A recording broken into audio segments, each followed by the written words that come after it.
Hola, el día de hoy les hablaré de lo que son los actos administrativos. ¿Y qué son los actos administrativos? Cuando hablamos de los actos administrativos debemos hacer referencia a que son aquellos actos que resuelven las cuestiones ya sean de la propia administración, de las organizaciones o de los particulares con el fin de que éstas sean juzgadas por medio de la jurisdicción de lo contencioso administrativo.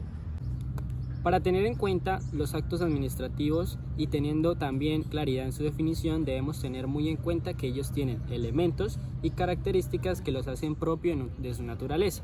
Primeramente tenemos la naturaleza, ellos son de naturaleza cuasi judicial y resulta directamente ejecutable.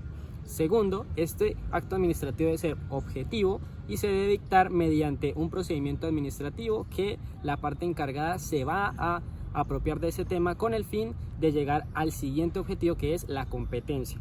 ¿Qué es la competencia? Cuando hablamos de que la ley determinará cuál va a ser el órgano competente del cual debe regir ese acto administrativo que se está imponiendo ante cierta persona.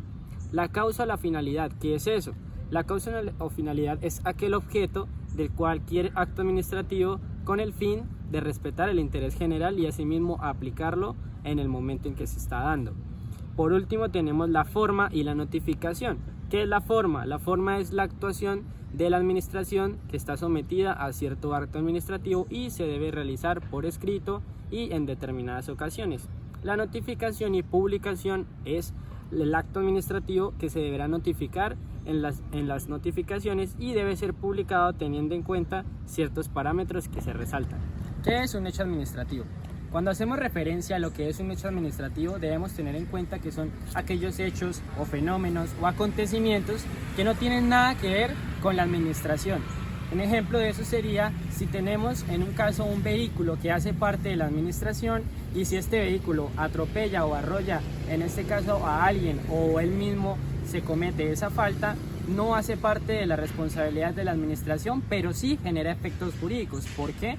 Porque bien o no está vinculado dentro del ordenamiento y asimismo dentro de la administración pública. Y luego de hablar de lo fundamental, debemos hablar también de lo operativo.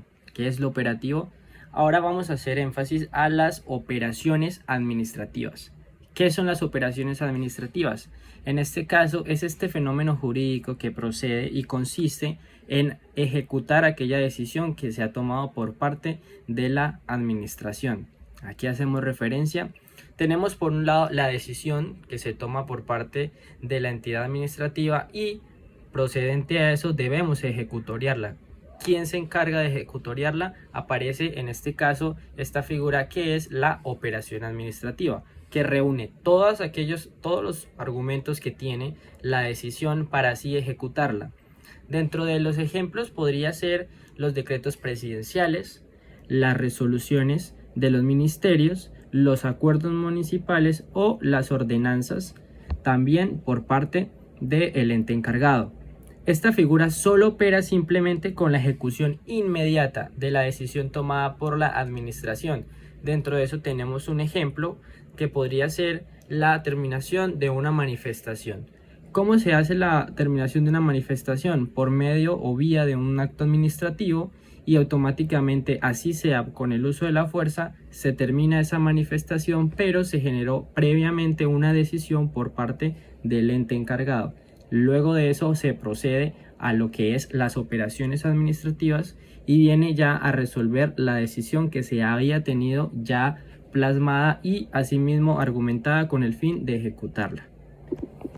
Hay que tener en cuenta que la operación administrativa también es voluntaria, pero se diferencia del acto en que necesariamente obedece a un procedimiento, en donde la etapa decisoria se confunde de la ejecutoria. Hola, buenas tardes. Mi nombre es Neifer Gutiérrez y vengo a hablarles sobre las vías de hecho. Para esto tenemos que analizar la sentencia T533 del 2001, las cuales nos dan como un preámbulo o nos inducen a qué son las vías de hechos y qué consecuencias pueden tener o que acarrea que uno como funcionario o un ente administrativo realice esas acciones. Bueno, las vías de hecho en sí constituyen un abuso de poder. ¿En qué sentido? Ya que esto es un comportamiento que se encuentra desvinculado del fundamento normativo alguno que nos rija a nosotros. ¿Por qué motivo? Porque se niega de por sí de la naturaleza arreglada de todo ejercicio del poder constituido en una sociedad. De por sí las vías de hecho desconocen un Estado constitucional.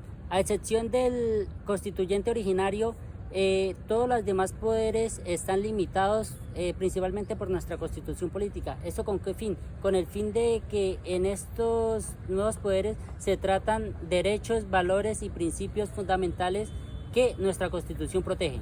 También tenemos la sentencia T055 de 1994, la cual nos da 3 elementos de las vías de hecho que son los siguientes. El primero es la existencia. ¿De qué trata? Es un acto del cual tiene incidencia o injerencia en un acto realidad o un acto que coincide con la realidad.